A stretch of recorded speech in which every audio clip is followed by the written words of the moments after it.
Marc, chapitre 13. Lorsque Jésus sortit du temple, un de ses disciples lui dit, « Maître, regarde, quelle pierre et quelle construction !» Jésus lui répondit, « Vois-tu ces grandes constructions?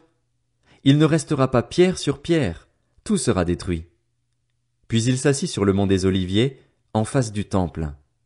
Pierre, Jacques, Jean et André lui posèrent en privé cette question. « Dis-nous, quand cela arrivera-t-il et à quel signe reconnaîtra-t-on que tous ces événements vont s'accomplir? » Jésus se mit alors à leur dire, « Faites bien attention que personne ne vous égare. En effet, beaucoup viendront sous mon nom et diront, « C'est moi », et ils tromperont beaucoup de gens. Quand vous entendrez parler de guerre et de menaces de guerre, ne vous laissez pas effrayer, car il faut que ces choses arrivent. Cependant, ce ne sera pas encore la fin. Une nation se dressera contre une nation et un royaume contre un royaume. En divers endroits il y aura des tremblements de terre, il y aura des famines et des troubles. Ce sera le commencement des douleurs. Faites attention à vous-même. On vous livrera aux tribunaux et vous serez battus dans les synagogues. Vous comparaîtrez devant des gouverneurs et devant des rois à cause de moi pour leur apporter votre témoignage. Il faut d'abord que la bonne nouvelle soit proclamée à toutes les nations. Quand on vous emmènera pour vous faire arrêter, ne vous inquiétez pas d'avance de ce que vous direz, mais dites ce qui vous sera donné au moment même. En effet, ce n'est pas vous qui parlerez, mais l'Esprit Saint. Le frère livrera son frère à la mort, et le père son enfant. Les enfants se soulèveront contre leurs parents et les feront mourir. Vous serez détestés de tous à cause de mon nom, mais celui qui persévérera jusqu'à la fin sera sauvé. Lorsque vous verrez l'abominable dévastation dont a parlé le prophète Daniel, établie là où elle ne doit pas être, que celui qui lit fasse attention.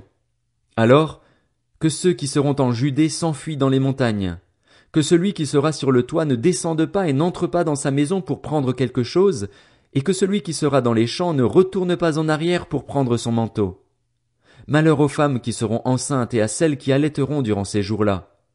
Priez pour que cela n'arrive pas en hiver, car ces jours-là, la détresse sera telle qu'il n'y en a pas eu de pareille depuis le commencement du monde que Dieu a créé jusqu'à présent et qu'il n'y en aura jamais plus.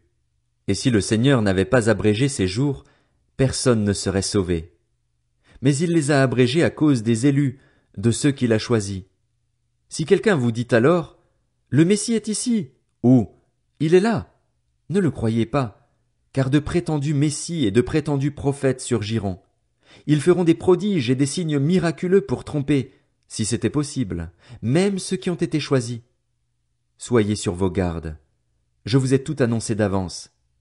Mais ces jours-là, après ce temps de détresse, le soleil s'obscurcira, la lune ne donnera plus sa lumière, les étoiles tomberont du ciel et les puissances célestes seront ébranlées. Alors on verra le Fils de l'homme venir sur les nuées avec beaucoup de puissance et de gloire. Il enverra ses anges et rassemblera ceux qu'il a choisis des quatre coins du monde, de l'extrémité de la terre jusqu'à l'extrémité du ciel. Tirez instruction de la parabole du figuier.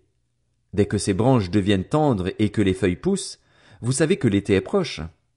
De même, quand vous verrez ces choses arriver, sachez que le Fils de l'homme est proche, qu'il est à la porte.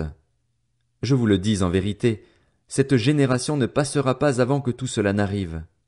Le ciel et la terre passeront, mais mes paroles ne passeront pas. Quant au jour et à l'heure, personne ne les connaît, pas même les anges dans le ciel ni le Fils. Le Père seul les connaît. Faites bien attention, restez en éveil et priez, car vous ignorez quand ce temps viendra. Cela se passera comme pour un homme qui part en voyage.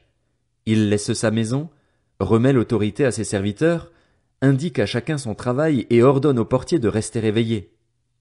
Restez donc vigilants, car vous ne savez pas quand viendra le maître de la maison.